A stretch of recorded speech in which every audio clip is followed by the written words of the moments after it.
네, 해커스 한국사 능력 검정 시험 기출문제 풀이 59회 21번부터 30번까지 문제풀이 시작하겠습니다. 21번입니다. 가와 나 사이 시기에 있었던 사실로 옳은 것을 고르는 건데 사이 시기니까 가와 나 사이, 그 사이에 있었던 사건을 지금 골라보는 건데요. 우선 가 사건이 어느 시기에 있었던 어떤 사건인지 한번 보겠습니다. 유자광 나오고요. 김종직의 조의제문이라고 나옵니다. 이 내용을 보면 유자광이 김종직이라는 사람이 지었던 조의제문의 내용을 갖고 이 죄를 다스리라고 고발을 하고 있는 내용이에요. 이 조의제문의 내용은 사실 그대로 보면은 우리나라하고는 관계가 없습니다. 이 내용은 초나라의 항우가 의제, 황제를 패하고 반란을 일으키는 내용에 대해서 의제를 가엾게 여기는 내용인데요. 이게 언뜻 보기에는 우리랑 관련이 없지만 요거 세조를 비난하는 내용으로도 해석이 되곤 하거든요. 그걸 지금 고발을 하고 있어요. 그래서 요것 때문에 일어났었던 사건이 있는데 요 사건에 여기랑 관련된 선비들이 크게 휩쓸려 죽게 됩니다. 선비들이 크게 4번 이제 화를 당하는 사건이 있어요. 조선시대 그 사건을 사화라고 하는데 땡땡 사화라고 부르죠. 4번의 큰 사화가 있고 그 중에 2번의 사화가 연산군 때 있었습니다. 연산군 때 2번의 사화가 있었고요. 바로 이 조의제문이 문제가 돼가지고 일어났었던 사화가 무오사화입니다. 무오사화. 그리고 나서 나중에 연산군이 자기의 어머니에 대한 문제를 거론하면서 일어났었던 사화가 갑자사화가 되겠고요. 나머지 2개는 연산군이랑은 관계가 없지만 선비들이 크게 죽었다라는 점에서 사화라는 명칭으로 불리고 있습니다. 우선 무오사화입니다. 나를 보겠습니다. 박원종 등이 궐문 밖에서 진군하면서 대비에게 아뢰다. 임금이 도리를 잃어서 정치가 혼란하고 민생이 도탄에 빠지고 총사가 위태롭다. 그래서 진성대군을 왕으로 올리겠다. 왕을 바꾸려고 하는 반란에 대한 내용인데요. 그래서 지금 이 진성대군이라고 하는 사람이 이제 훗날에 중종이 되겠습니다. 이거는 연산군을 패하는 중종 반정과 관련된 얘기인데요. 연산군이 사화를 비롯해서 여러 가지 문제를 일으키게 되고 그 가운데 사람들이 이제 안 되겠다 싶어서 중종 반정으로 연산군을 몰아냅니다. 그 사이에 있었던 연산군의 어떤 치명적인 사건을 골라주면 되는 건데 이제 보기에서 한번 살펴보겠습니다. 1번 서인이 반정을 일으켜서 정권을 장악하였다. 여기도 반정이 나오는데 새로운 왕을 올리는 반정은 조선 역사상 2번 있었습니다. 연산군하고 광해군 때 있었는데 연산군에서 중종으로 바뀌고 광해군에서 인조로 바뀌는 반정이 또 한 번 있었습니다. 요거는 인조 반정에 대한 내용이 되겠고요. 당연히 이 사이에 있었던 일이 아니겠죠. 위훈 삭제를 주장하는 조광조 일파가 제거되었다. 조광조는 중종 때 신하입니다. 그래서 중종 이후에 일어나는 일이 되기 때문에 이 사이에 있었던 일이 아니라 나의 이후에 벌어지는 일이 되겠죠. 이 조광조 일파가 제거되는 사건은 예전에 사극 스토리로도 많이 나왔었는데 이 나뭇잎을 주초이왕이라는 글자로 갉아먹는 신기한 기묘한 사건이 있었어요. 그래서 요거를 또 기묘 사화라고 하는 사건이 있습니다. 요거는 후대 일이니까 요것도 시기적으로 맞지가 않고 이인좌를 중심으로 소론 난을 일으켰다. 이인좌의 난이라고 하는데 요건 영조시기죠. 소론이 나오는 건 이제 영조입니다. 노론소론 나오면 영조 이후가 되겠고요. 패비 윤씨사사 사건, 이게 연산군이랑 관련 있는 사건이죠. 어머니의 죽음을 보고 죽음과 관련 있는 사람들을 이제 처단하는 사람들. 그래서 이것도 갑자사화. 이게 무오사화 다음에 일어나는 사건. 그리고 요거 다음에 일어나는 게 중종 반정이 되겠죠. 그래서 정답은 4번이 되겠고요. 마지막에 희빈 장씨는 장희빈입니다. 경종 얘기를 하고 있는데 책봉 문제를 두고 환국이 발생했다. 왜냐면 왕비가 아직 아이를 낳을 수 있을 정도의 젊은 나이인데 너무 빠르게 책봉한다라고 사람들이 들고 일어났었던 거죠. 그래서 분노한 숙종이 일으켰었던 사건이 환국입니다. 그래서 요거는 숙종식이니까 요것도 해당되지가 않겠죠. 자, 22번 보겠습니다. 다음 기사에 나타난 시기에 경제 상황으로 옳은 것을 볼 텐데요. 시기를 그러면 알 수 있는 키워드를 찾아야겠네요. 초량으로 외관을 이전한다라고 나옵니다. 외관이라는 글자에서 이거는 뭔가 일본과 관련 있는 거다라고 볼 수가 있겠는데 초량의 이전을 윤허했다. 그래서 지금 보면 기유약조라고 나오는 게 있습니다. 기유약조 이후에 일본과의 제한된 교역이 이루어졌다. 그런데 뭐 좁아가지고 넓은 곳으로 가겠다라는 요청이 있어가지고 그걸 허가하노라. 이런 내용인데 기유약조는 뭐냐면 광해군이 맺은 조약입니다. 광해군이 일본과 맺은 조약인데 광해군은 임진왜란을 극복한 임금이죠. 그래서 임난 이후에 우리가 한정적으로 기유약조를 맺고 일본과 관계를 맺는 그런 시대 내용이 나오기 때문에 요거는 임진왜란 이후 조선 후기로 볼 수가 있겠네요. 그러면 조선 후기의 경제 상황을 찾아보겠습니다. 금속 화폐인 건원중보가 주조되었다. 요거 최초의 화폐가 되겠는데 요거는 고려시대입니다. 화폐가 선지에 많이 나와요. 성종 때 얘기고요. 솔빈부의 말이 특산물로 수출되었다. 솔빈부라는 호칭에서 이거 발해인 거 알 수 있습니다. 발해. 그리고 담배, 고추 등의 상품 작물이 재배되었다. 대표적인 조선 후기 특징이죠. 전쟁이 끝나고 나서 상품 작물이라는 그거의 재배가 늘어나게 되는데 이전까지는 일반적인 곡식만 재배를 하다가 이제 돈이 되는 상품 작물이 급격하게 늘어나게 되죠. 그래서 우리가 임진왜란 이후부터 우리가 먹는 빨간 빛깔의 김치를 담그게 됐다. 이런 얘기, 이런 거 들어본 적이 있으실 텐데 대표적인 조선 후기의 특징이고요. 일단 답은 3번이고 당항성, 국제무역항, 이거는 통일신라 시대다. 요 두 키워드에서 알 수가 있고 수도에 시장을 감독하기 위해서 경시서가 설치되었다. 이거는 고려시대 얘기입니다. 정확히는 문종이고요. 나머지는 헷갈리려고 낸 선지인데 답이 워낙에 정확해서 요건 한번 여러분들 헷갈리지 말라고 풀이를 해봤습니다. 23번 보겠습니다. 가국가에 대한 조선의 정책으로 옳은 것을 고르시오. 이 비석은 가의 요청으로 나선 정벌에 참여했었던 누군가를 기리기 위한 신도비라고 합니다. 우리가 러시아군과 전투를 승리로 이끌었다라고 돼 있네요. 나선 정벌이라는 데에서 이거가 우리가 효종 때라는 걸 알 수가 있습니다. 효종 때 어떤 나라가 요청을 해서 우리가 파병을 해준 거죠. 청나라입니다. 청나라, 효종 때 청나라에 우리가 조총부대를 파병해 준 적이 있습니다. 그래서 지금 나선 정벌에 참여했었던 신유를 기리기 위한 신도비인데 우리가 2번 파병을 해주는데 2번 다 크게 대승을 거뒀다라고 되어 있죠. 그걸 기리는 비석입니다. 그럼 우리가 이 효종 당시에 청나라에 어떤 정책을 하고 있었는지를 찾아보는 게 될 텐데요. 효종은 뚜렷한 업적으로 북벌이 있죠. 청나라를 정벌하려는 목표를 가지고 있었습니다. 그래서 표면적으로는 협조해주는 것처럼 보이지만 실제로는 북벌을 준비했었던 여러 가지 흔적들을 찾아볼 수가 있는데 그 선지를 찾으면 되겠네요. 자, 효종 시기에 청나라에 대했었던 조선의 정책입니다. 어영청을 중심으로 북벌을 추진했다. 바로 정답이 나옵니다. 어영청이 뭔가요? 어영청은 효종의 아버지였던 인조가 반정 일으키고 나서 자기 친위 부대로 창설했었던 부대입니다. 처음에는 260명 정도밖에 없다가 점점 늘어나서 인조가 살아생전에 이미 5,000명 정도가 됐어요. 이미 5,000명 정도가 돼서 본인의 친위대로 시작을 했다가 친위대일 때에는 어영군이었다가 나중에 크게 확장을 하면서 어영청으로 바꾸고 아버지가 만들었던 어영청을 이 효종이 더 크게 확장을 해요. 효종의 어영청을 확장해가지고 2만 명이 넘는 군대를 육성을 하게 되고 전부 직업군인으로 바꿉니다. 이 북벌을 하기 위해서 일종의 지금의 특전사랑 비슷한 군대를 만들어 놨다라고 보시면 될 것 같은데 이 어영청이 실제로 북벌을 하지는 못했고요. 그대로 수도방위군으로 유지는 되지만 원래 목적을 달성하지는 못해요.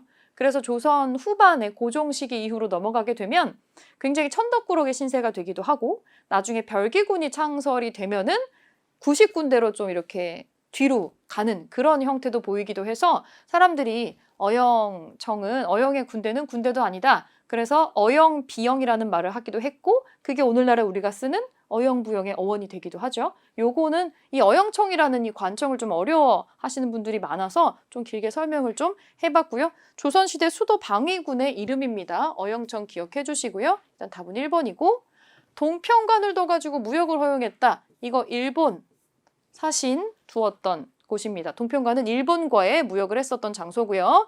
지금의 인사동 지역에 있었습니다. 그리고 3번 조약 체결에 대한 답례로 보빙사를 보냈다. 보빙사 우리 미국에 보낸 사절단이죠. 공려를 보내기 위해서 공려가 나오면 이거 고려구나. 특히 고려 중에서도 원간섭기겠구나 알 수가 있죠. 우리가 원나라에다 보냈던 공려, 그래서 결혼도감을 설치했다는 얘기가 있고요. 포로 송환을 위해서 회답 겸 쇠환사를 파견했다. 다시 우리가 관계를 다시 정상화를 하고 겸사겸사 포로도 교환하는 그런 사신을 보냈다라는 얘기인데, 요거는 선조 때 하는 건데, 이건 이제 우리가 전쟁 끝나고 나서 일본과 교류를 하고 있지 않다가 다시 교류를 하면서 포로도 받고 이제 일본과의 교류를 다시 정상화하겠다라는 식으로 보낸 통신사에 가까운 사람들입니다. 요거 체크해 놓으시고, 뭐 보빙산이 여기 안 나왔지만 영선산이 이런 거 굉장히 헷갈릴 텐데 나올 때마다 정리해 두는 게 좋겠죠. 24번입니다. 가 왕이 추진한 정책으로 옳은 것은 만천명월 주인홍. 이거는 어떤 걸 알고 있으면 굉장히 쉬워요. 이거를 본인의 호로 썼던 사람 보자마자 이제 알 수 있는 특징인데, 창덕궁 후원에 새겨져 있는 글이다. 이거 누구냐면 요 만천명월 주인홍이 무슨 뜻이냐면, 나는 하늘에 떠 있는 보름달과 같아서 비추지 못할 게 없다라는 호예요. 이걸 스스로 정했어요. 굉장히 어떤 권력이 강력한 사람이었겠죠? 정조입니다. 정조가 본인 스스로 지은 호인데요. 그래서 왕의 어떤 강력한 힘과 왕 중심의 어떤 전국의 운영을 강조하는 내용이 있습니다. 여기 또 결정적인 힌트가 있네요. 초계문 신제. 정조는 기본적으로 신하들을 신뢰하지 않았기 때문에 신하들이 과거에 급제해서 들어와도 거기에 똘똘한 사람들을 자기가 이렇게 찜해놓고 있다가 데리고 들어와서 일종의 트레이닝을 다시 시켜요. 조선시대에 유일합니다. 왕이 직접 시험 보고 숙제 내고 이런 거를 트레이닝을 한 3년을 시켜가지고 요 초계문신 제도를 졸업을 하고 나면 이제 정부 요직으로 들어가는 거예요.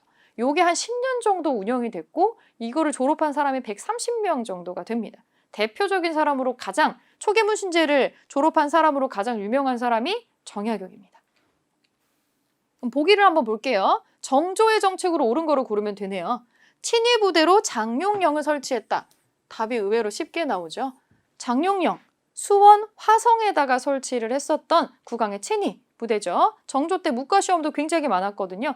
굉장한 숫자의 무관들을 뽑게 되고 서울에 다 둘 수가 없어서 수원에 내려보내서 수원 화성에다가 주둔을 시켰던 군대입니다. 답은 1번이고요. 대동법 처음 실시한 사람 광해군입니다. 광해군이고 한양을 기준으로 역법서인 칠정산을 만들었다. 세종이에요. 통치체제를 정비하기 위해서 대전회통을 편찬했다. 뭔가 시스템을 정비할 만한 큰 변화를 맞이한 사람이겠죠. 후반부의 고종입니다. 고종. 직전법을 제정해서 관리에게만 수조권, 세금을 거둘 수 있는 권한, 이걸 주었다. 요거 세조 때 얘기입니다. 세조. 한번 메모하고 지나가시고요. 25번 보겠습니다. 밑줄은 이 시기의 문화에 대한 설명으로 옳은 것은 춘향전 한글 소설이 유행했던 시기래요. 책을 빌려줬던 새책점이 유행을 했고 전기수가 인기를 끌었다고 합니다. 한글 소설 빌려주는 대여점, 이거 조선 후기입니다. 한글이 창제된 건 조선 초기지만 이게 활성화가 된 건 조선 후기예요. 언문이라고 해서 이거를 업수에 여기고 이게 활성화가 되기까지 굉장히 오랜 시간이 걸렸습니다. 그런데 조선 후반에는 아주 활발하게 한글 소설이 창작이 되면서 책 대여점이 생긴 거예요. 책 대여점도 생기고 글을 읽을 수 없는 사람들을 위해서 라디오 듣는 것처럼 대신 읽어주는 사람들이 시장에 서서 읽어주고 돈을 받는 사람들이 생겼던 거죠.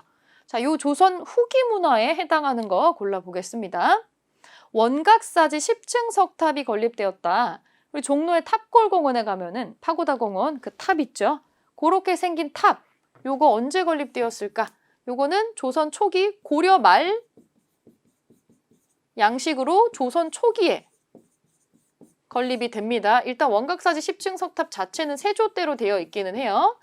자, 2번 인왕제색도 등의 진경산수화가 그려졌다. 이거 들어보셨을 텐데 최근에 이 새로운 컬렉션 박물관에 공개가 되면서 이거 보러 갔다 오신 분들 많으실 텐데 진경산수화 진짜 우리나라 풍경 그린 산수화라는 거죠. 인왕산을 그린 그림입니다. 이 겸재 정선의 그림이죠. 조선 후반이 되면 이제 진짜 우리나라 풍경 그리는 거 유행하게 됩니다. 원래는 상상 속의 풍경이나 중국의 산수를 많이 그렸었죠. 주자소가 설치돼가지고 개미자라는 글자가 주조되었다. 요거는 글자 초반에 많이 나오는 건데 태종 때 주조했었던 글자고요. 표면에 하얀색 흙을 바른, 백토를 바른 분청사기가 유행했다. 이거 조선 초기입니다.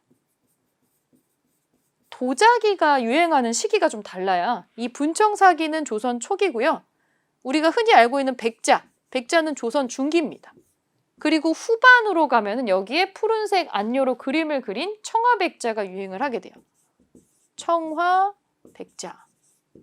그러면 이 분청사기는 원래 뭐냐면 우리가 그 이전 시기 고려 시대에는 청자가 있잖아요. 청자가 있는데 이 난리를 겪는 통에 흙을 제대로 공급받을 수가 없어가지고 맑은 색깔 청자가 나오지 않아서 나중에 거기다가 흙을 덧칠해가지고 문양을 내게 되는 거예요. 그게 분청사기입니다. 그래서 시기별로 유행하는 도자기의 형태가 좀 다르다. 요것도 기억해 놓으시고 청주 흥덕사에서 직지 심체 요절이 가능되었다. 우리가 가지고 있는 가장 오래된 금속 활자죠. 이거는 고려 시대입니다. 고려 시대에 넘어갈게요. 26번입니다. 가기구에 대한 설명으로 옳은 것 찾는 겁니다. 개요, 중종 때 삼포외란을 계기로 설치가 되었다. 그리고 을묘 외변을 겪으면서 상설기구화되었고 양난을 거치면서 국정을 총괄하는 기구로 역할이 엄청 커진다. 외변, 일본이랑 관련됐네요. 그래서 우리가 조선 중반으로 갔을 때 즈음부터 일본과의 어떤 전쟁을 반복적으로 겪게 되면서 군사기구로 설치가 됩니다. 처음에는 군사적인 목적으로 만들어졌지만 이 전쟁이 생각보다 길게 유지가 됐기 때문에 상설기구처럼 있었고 나중에는 군사적인 역할을 넘어서서 국가의 중요한 중대사를 결정하는 자리로 역할이 비대해지는 기구. 비변사입니다. 비변사. 이 비변사는 이때 설치가 돼가지고 조선 후기 내내 굉장한 권력의 중심에 있었던 기구고요. 오늘날에 서울의 창덕궁 앞쪽에 가시면은 여기에 비변사 있었던 자리입니다라고 표지석 보실 수가 있어요. 비변사 설명 사료 한번 좀 추가적으로 볼게요. 여기 보니까 대제학이 양국 대장, 양도 유수, 대제학을 당연히 겸직한다. 굉장히 많은 것을 겸직하는 게 보이죠? 원래는 군사적인 걸로만 쓰여야 되는데 여러 가지 거를 같이 겸직을 하는 걸로 확대되는 거를 볼 수가 있어요. 자, 그러면 옳은 것을 골라보겠습니다. 업무 일지인 내각 인력을 작성했다. 이거 좀 생소할 수 있는데 이거 뭐냐면 창덕궁에 가면은 규장각이라고 복원돼 있어요. 규장각 일기예요. 일기. 매일매일 기록하는 규장각의 일기인데 내각 인력이라고 돼 있는 거는 이 규장각이 들어가 있는 거기 안쪽에 내각이라는 현판이 있어요. 대표적인 글자였다라고 보시면 되고요. 이 규장각에 해당하는 거니까 요거 아니죠. 사헌부 사관원이랑 같이 조선시대에 3사로 불렸던 언론기관 하나 플러스하면 홍문관입니다. 홍문관, 옥당이라고도 하죠. 정약용도 여기를 거쳐갔죠. 그리고 소속 관원을 은대학사라고 부르는 여기는 승정원입니다. 승정원 역할이 뭐죠? 왕명출납이죠. 왕의 명령을 받아가지고 전달하는 그런 역할을 하는 4번 흥선대원군이 집권한 시기에 혁파되었다. 이게 정답이죠. 비변사는 조선 후반까지 계속 크게 유지가 되다가 흥선대원군이 아들을 왕으로 즉위시키고 이제 고종이 있었던 시기에 섭정을 하면서 이 비변사를 혁파해서 원래 역할로 다 쪼개놉니다. 이때까지 비변사가 굉장히 막강한 권력기구로 기능을 했어요. 답은 4번이고요. 국왕의 직속 사법기구로서 아주 중죄인을 다스렸다. 의금부죠. 의금부입니다. 27번 보겠습니다. 가 인물에 대한 설명으로 옳은 것은 가는 널리 배워 시를 잘 짓고 전고에도 밝았다. 블라블라블라 보니까 발해고가 있네요. 이 발해고를 쓴 사람 유득공입니다. 조선 후기 실학자 유득공이네요. 유득공에 대한 설명으로 옳은 것을 골라보겠습니다. 규장각의 검서관으로 활동하였다. 정답이 바로 나오네요. 1번입니다. 유득공은 규장각의 검서청에 검서청의 검서관으로 근무를 했던 기록이 있습니다. 이게 좀 특이한 관청인데요. 규장각을 만든 사람은 정조입니다. 여러분 이것도 같이 기억해 놓으세요. 규장각 정조가 만들었어요. 정조는 도서관이라고 처음에 만들었지만 사실은 규장각에서 아까 잠깐 봤었던 초계문신 제도를 여기서 합니다. 자기가 찜한 사람들 여기로 데리고 온다라는 거죠. 그리고 그 옆에다가 검서청을 두고서 자기가 마음에 들고 찜해놨었던 사람들 또 데리고 와가지고 여기에서 일을 하게 하는데 아주 파격적인 걸 하나 하거든요. 유득공이 일했던 검서관, 그 검서청에 유득공이랑 같이 처음에 임명됐었던 유득공 포함한 4명의 검서관들, 사검서라고 하는데 정조가 아니었으면 벼슬을 못했을 사람들 파격적으로 임용을 했었죠. 유득공 포함해서 이 4명이 전부 다 서얼 출신입니다. 조선시대 원래 벼슬하면 안 되는 첩의 자식이었다라는 거죠. 그 법으로 명시되어 있는데 그 법을 바꾼 거예요. 정조가 법을 바꿔서 4명 다 서얼 출신들이 등용이 됩니다. 이름을 좀 기억해 놓으면 좋을 것 같아서 좀 쓸게요. 서이수, 유득공, 이덕무, 박재갑니다. 여러분들이 서이수는 잘 모르실 수 있는데 나머지 3명은 잘 알고 있죠? 조선 후기에 실학자로 배우시는 분들이 대부분 여기에 들어가 있죠. 이 특징적인 거니까 한번 기억을 해보고요. 양명학을 연구해서 성리학의 다른 파입니다. 양명학을 연구해서 강화학파를 형성했다. 이건 정제두입니다. 정제두. 의산문답이라는 책에서 중국 중심의 세계관 비판한 사람 홍대용이에요. 북한 삼비가 진흥왕, 신라 진흥왕의 순수비임을 처음으로 밝혀낸 사람은 추사, 김정희입니다. 추사체로 유명한 사람이죠. 비석을 찾아다니면서 탁본을 떠가지고 연구하는 학문을 깊이 연구했었던 사람인데 이런 거 금성문이라 그래요. 그래서 북한산 위에 있는 비석이 신라 진흥왕이 한강 차지하고 세웠던 비라는 거를 이분이 처음 밝혀내게 됐죠. 요것도 참고해 주시고 체질에 따라서 치료를 달리하는 사상의학을 확립한 사람은 이재마입니다. 뭐 태양인, 태음인 이런 거 들어본 적 있으시죠? 그런 거 만든 사람이고요.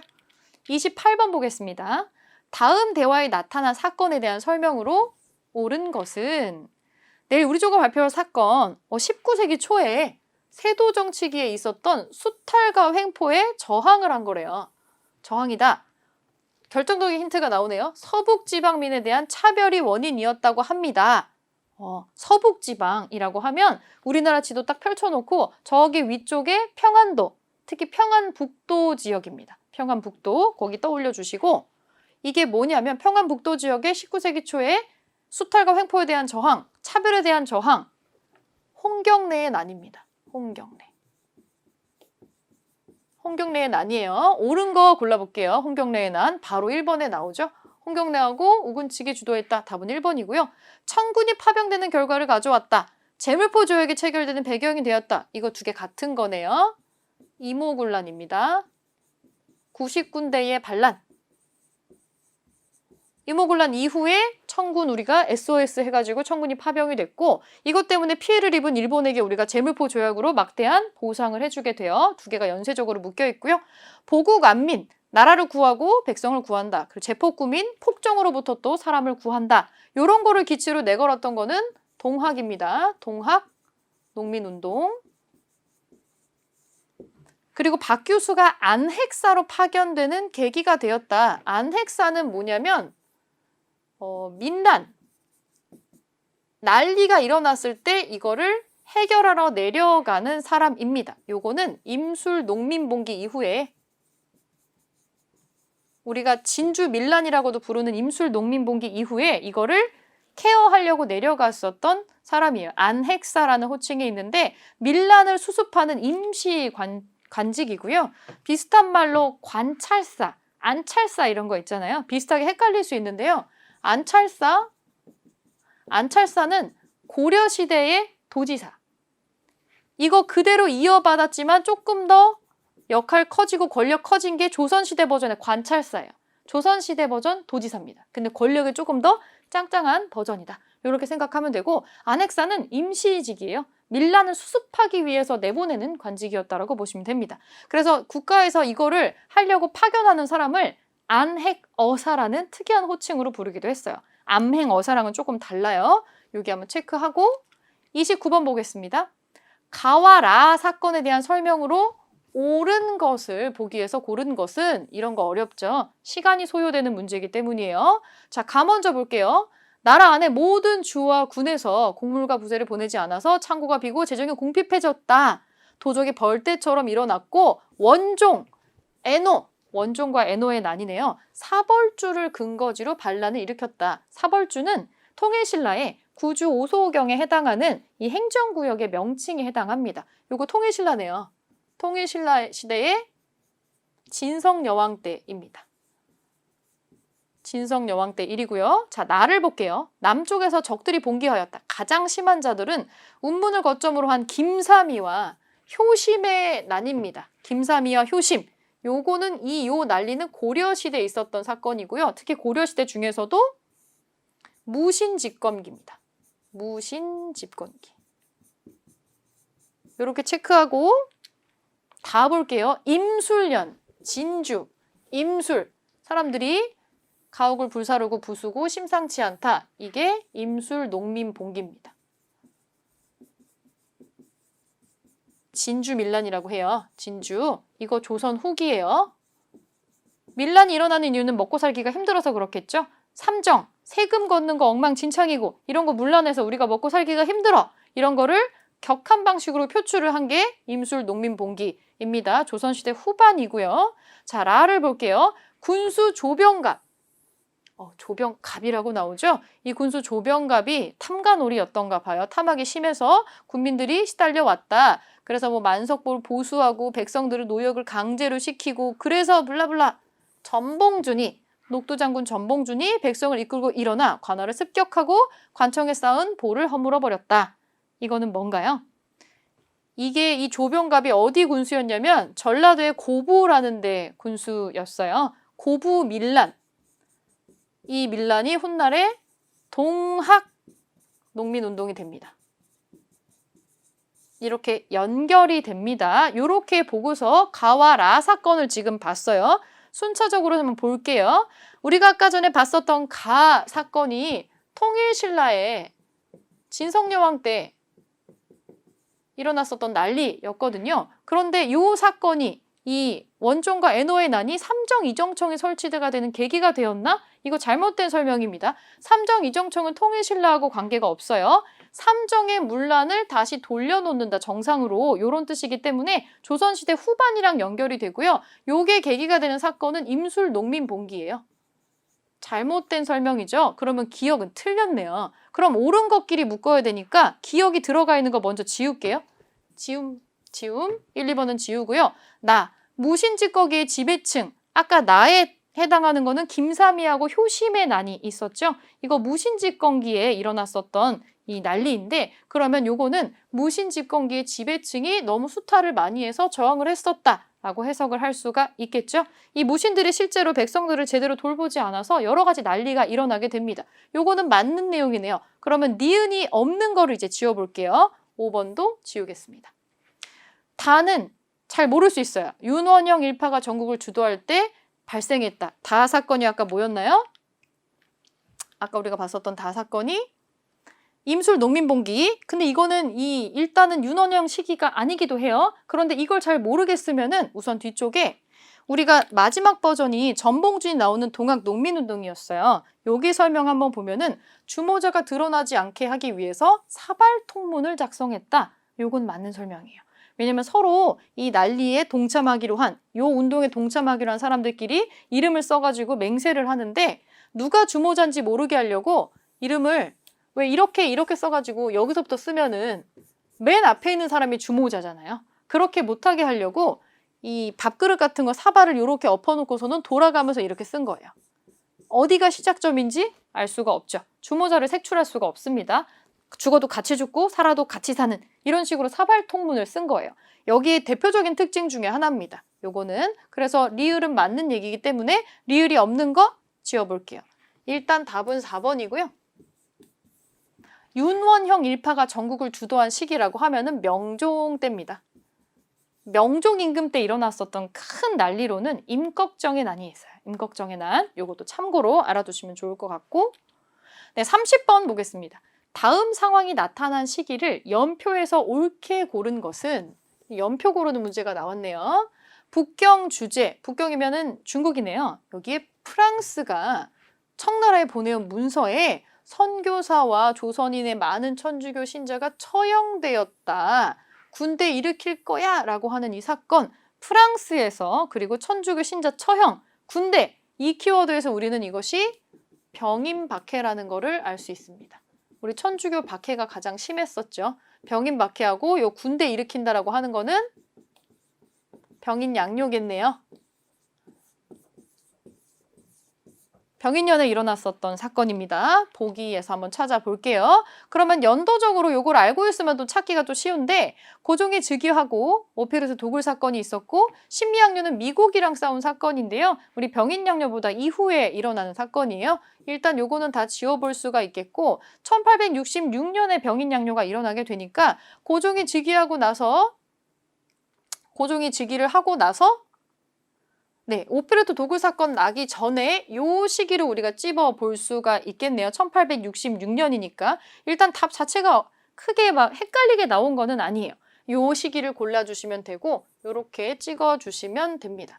우리가 병인양요나 신미양요 같은 거는 많이 보다 보면 연도가 아마 외워질 거예요. 근데 연도가 안 외워진다. 그러면 어떤 사건이 어떤 사건보다 앞에 있는지 정도만 기억을 해주셔도 좀 이렇게 순서를 체크하기가 쉽습니다. 네, 30번까지 풀었고요. 이제 이어서 31번부터 40번까지 다음 영상에서 풀어보도록 하겠습니다.